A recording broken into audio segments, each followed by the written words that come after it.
Hello दोस्तों, welcome to my channel ज्ञान सहायक। तो आज हम डिस्कस करेंगे कॉम्पेंसेटरी ऑफ और कॉम्पेंसेटरी लीव, या फिर इसको बोला जाता है कॉम्पेंसेटरी हॉलीडे, या कोई कोई बोलते हैं कॉम्पेंसेटरी रेस्ट, कोई कोई सीपीएल भी बोल देते हैं।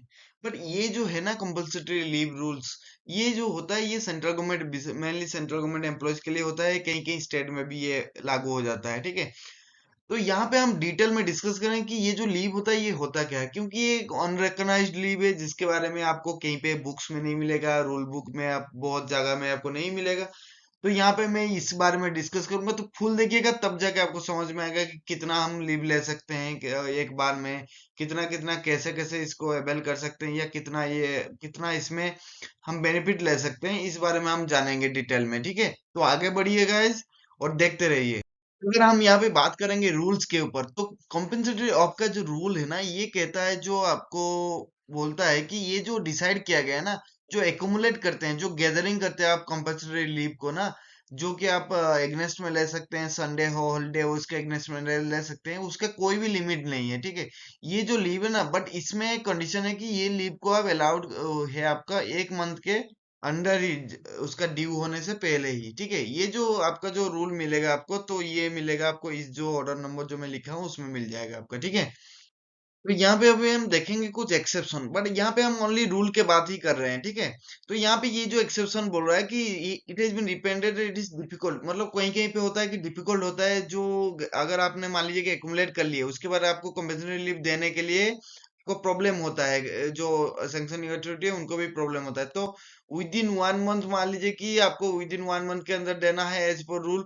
बट ये क्या है कि मान लीजिए कुछ सडनली आपको कुछ वर्क इंपॉर्टेंस आ गया है, जैसे कि आपका कोई सेक्शन सेक्शन है या विंग्स है ऑफिस में, जो एक साइजेबल नंबर के अनुसार ही चल रहा है, मतलब मान लीजिए कि 4 मेंबर है, वहां पे 4 मेंबर के अनुसार चल रहा है, और उसमें क्या है कि हॉलीडेज में भी आपको काम कराना पड़ता है, तो उस केसेस में उनको एक एक मंथ के अंदर देना पॉसिबल नहीं होता है। उस केसेस में आपको क्या करा जा सकता है, जो कंपल्सरी लीव है ना, ये क्या करा जाता है कि आपको बिना वर्क को हैम्पर किए हुए, ये डिसाइड किया गया है, ये जो आपको 1 मंथ ड्यू होने से पहले ही, ये तो पहले ही तो लेना है।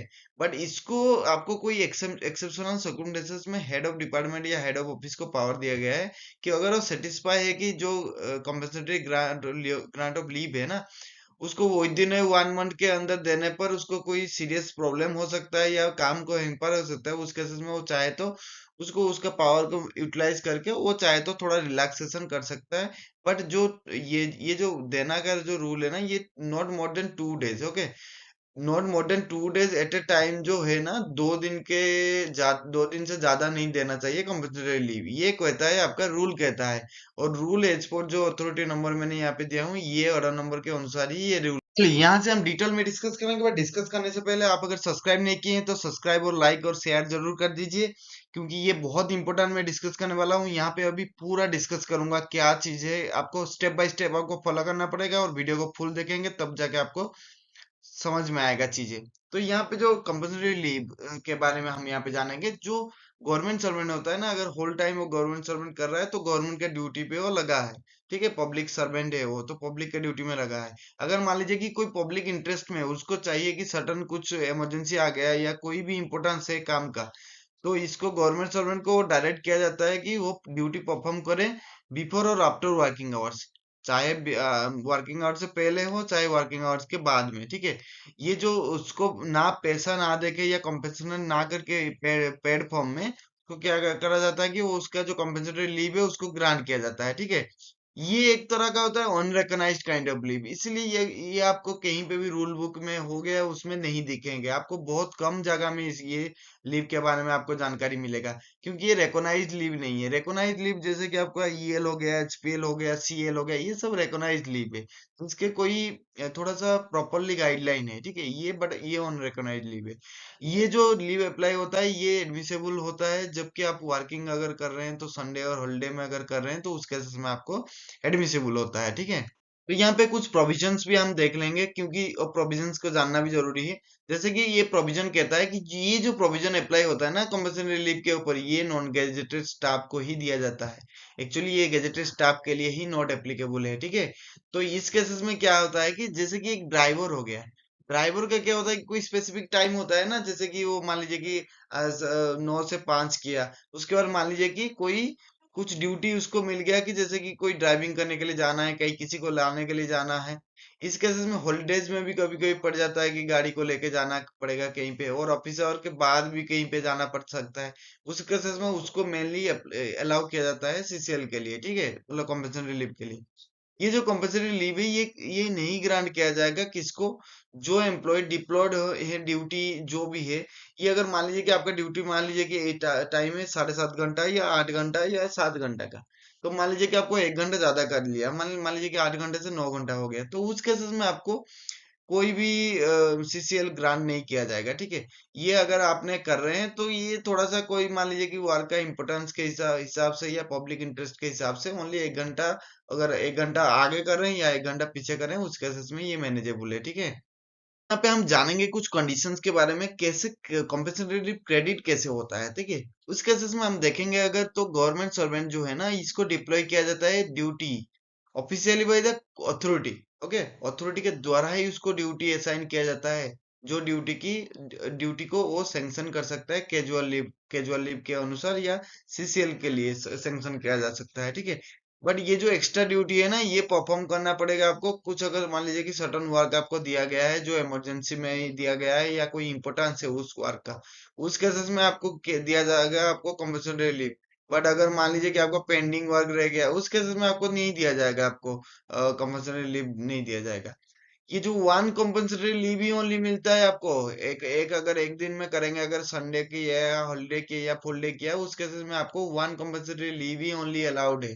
उससे ज्यादा आपको, ये जो और कंडीशन जो कहता है, ये कहता है कि अगर मान लीजिए कोई गवर्नमेंट सर्वेंट जिसको बोला जाता है वर्क के लिए, ठीक है, ये अगर मान लीजिए कि हाफ डे किया संडे में या हॉलीडे में, हाफ डे ही ओनली आया, ठीक है, उस केस में उसको हाफ डे कॉम्पनसेटरी लीव ही मिलेगा, इसको फुल डे नहीं मिलेगा, ठीक है। बट ये जो हाफ डे और फुल डे काउंट कैसे किया जाता है, इसको ये लंच ब्रेक ही हमारा बेंचमार्क है। ये लंच ब्रेक से अगर मान लीजिए इसमें डिवाइडिंग लाइन है ये, इसको फाइंड आउट किया जाता है कि मान लीजिए कि वो लंच से पहले अगर किया होगा तो एक हाफ डे उसको मिला गया, अगर लंच के बाद भी किया है तो उसको एक हाफ डे मिलेगा। अगर मान लीजिए कि फुल डे कर लिया है, लंच के बाद भी किया है, लंच से पहले भी किया है, तो उस केसेस में उसको फुल डे माना जाएगा।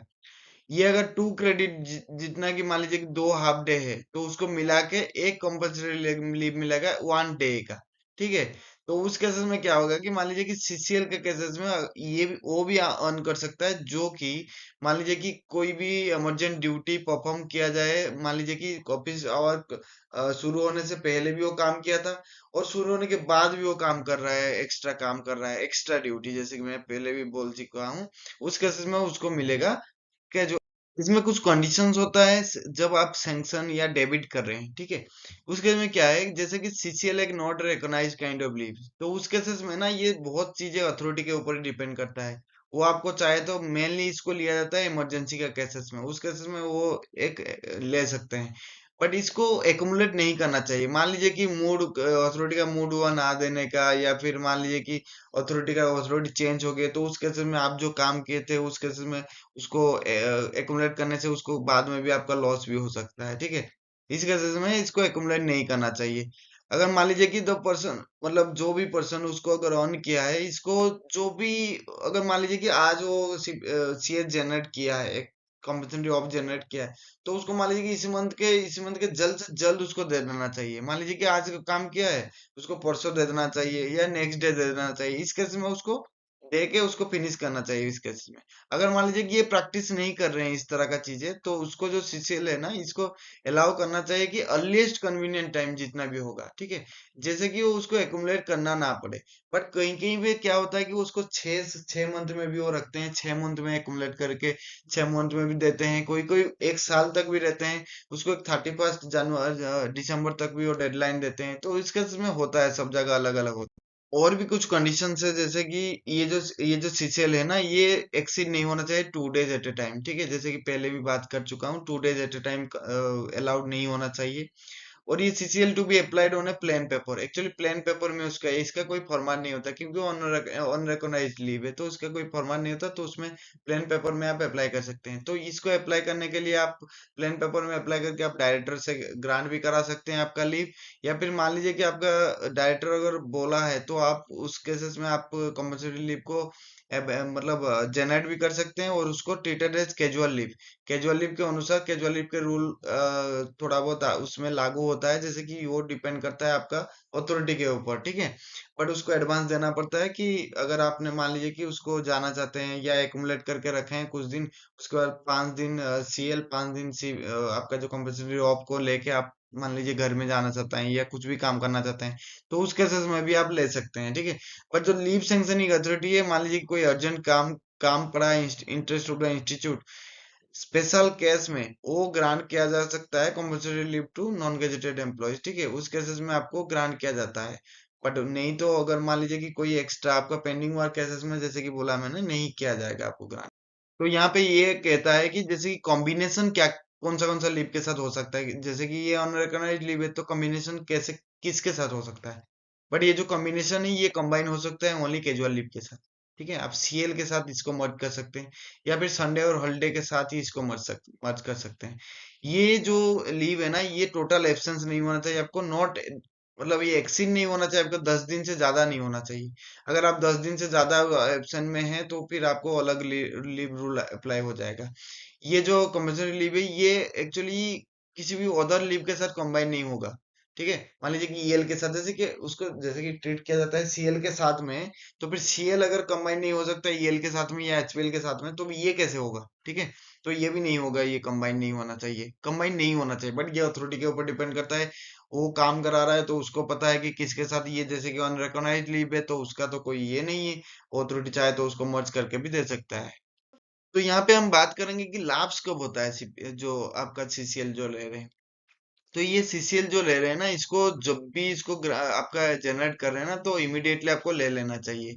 ये आपको ऑन होने से पहले, ऑन होने के बाद तुरंत ले लेना चाहिए। अगर मान लीजिए कि ये जो ये प्रोसेस है, इसको आप प्रैक्टिस नहीं कर रहे हैं, मान लीजिए कि आप सर्टेन ओकेजन में लीव ग्रांट नहीं, मतलब लीव नहीं ले रहे हैं, तो उस केसेस में आपको कोई कोई डिपार्टमेंट है जो उसको 31 दिसंबर तक देते हैं, 1 साल तक वो कैलेंडर ईयर में देते हैं, ताकि वो एबल कर सके, ठीक है। उस केस में अगर मान लीजिए कि फिर भी आपने ये डेट तक 31 दिसंबर तक आपने एबल नहीं किए, तो उस केसेस में जो CCL जो क्रेडिट होगा ना, ये दिसंबर के बाद ये लाप्स हो जाएगा आपका। तो अगर वीडियो अच्छा लगा तो फिर लाइक, सब्सक्राइब एंड कमेंट कर दीजिए। Thank you guys watching for my videos.